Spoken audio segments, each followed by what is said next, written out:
Morning, Arena Roofing po. So ito na nakalatag na sa ating lower roof yung ating metal spandrel.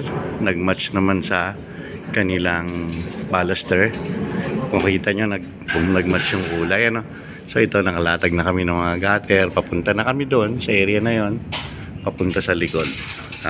Siguro mga konting kembot na lang to. Ayan, yung ating metal spandrel. So ito.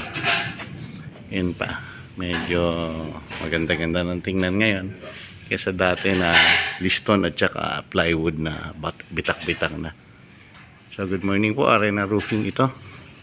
Baka hindi naman po nagtuturo, kundi baka makakita kayo ng style na magagandang spandrel, kaya natin pinapakita to dun sa mga followers natin, at least magka-idea kayo ng mga itsura ng spandrel. Itong spandrel na to is 14 cm. Ano? Ngayon, dito sa kapitbahay, tour ko lang kayo. Iyon ay nasa 10 cm lang po iyon. Yung ganong klaseng spandrel. Ito 14 cm. Iyon beige color. Ito ay wood grain style. Salamat po.